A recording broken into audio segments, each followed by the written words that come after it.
Hi, I'm Gary Ward. I retired in mid-August of 2012. I was looking forward to having the freedom to do what I wanted when I wanted and finally get some things done around my house. I've had type 2 diabetes for about 12 years and I was starting a new drug that didn't mix well with alcohol. This was toward the end of 2012. I chose to start it on January 1st, 2013. And as a New Year's Eve resolution, I vowed to quit drinking on January 1st, 2013, and I did. After enjoying some newfound freedom and getting some things done around my house, in June of 2013, I was diagnosed with cirrhosis of the liver.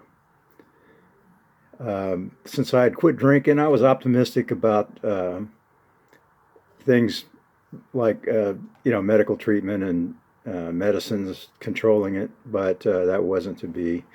I got progressively worse to the point where my eyes turned yellow, my skin turned yellow. I went from weighing about 210 pounds up to 290 pounds. This was over a 3-year period between um,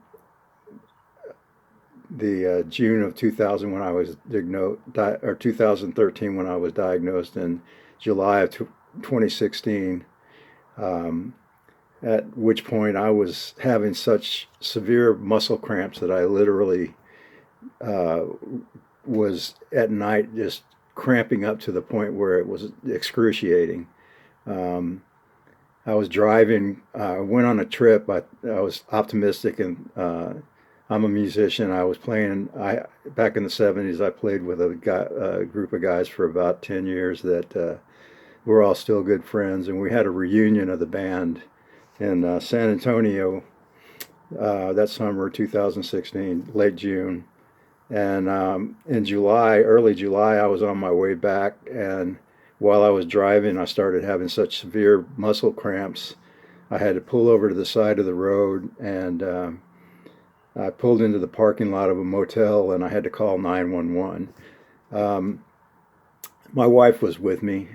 She's disabled, can't drive or anything of that nature. So the ambulance came, took me to a hospital. This was in Waco. And so I spent the night in the emergency room there getting IV fluids and drugs to control the cramping. And my son and a friend of mine drove down from Plano, Texas, where I live, and picked me and my wife up, and they also drove my car back. Uh, so um, my wife, is of course disabled, and I've been her caregiver for the past 15 years. And then early that July, I started having bleeding ulcers that were to the point that I had to have blood transfusions. And this was ulcers related to my immune system being compromised by all of the toxins that were in my blood from my liver failing. And I spent 2 weeks in the hospital in July. Um, that At that point, I progressed to the number one on the liver transplant list in Dallas. And the last Saturday in July, they called me and said that they had a liver donor, and there was a match for me. And I went to the hospital, checked in that night, and then on August 2nd, I had a liver transplant. Um, this was a liver from someone I never knew. As a young woman, a 30-year-old woman who had passed away as a result of head injuries that I'm not certain how she received, but um, she had marked on her driver's license that she was willing to be a organ donor.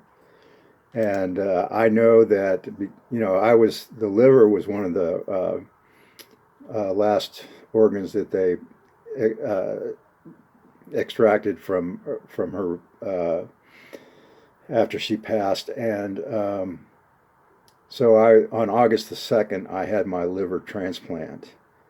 Um, I can't begin to express my gratitude to that young woman her incredible act of kindness agreeing to be an organ donor.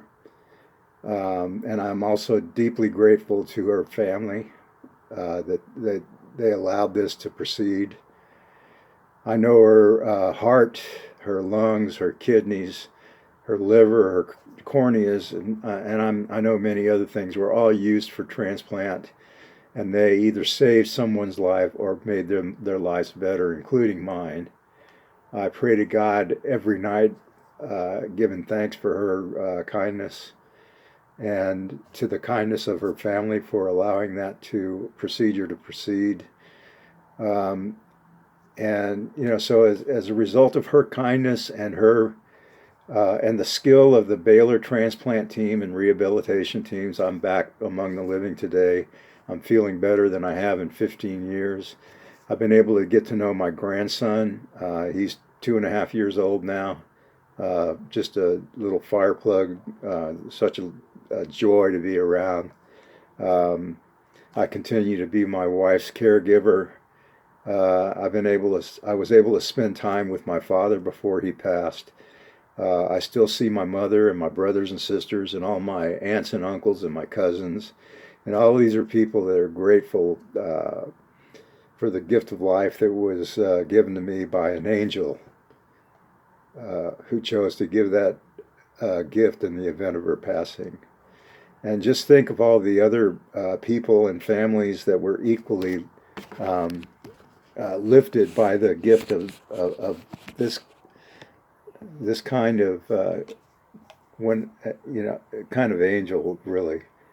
And I just can't say enough about what a blessing this has been.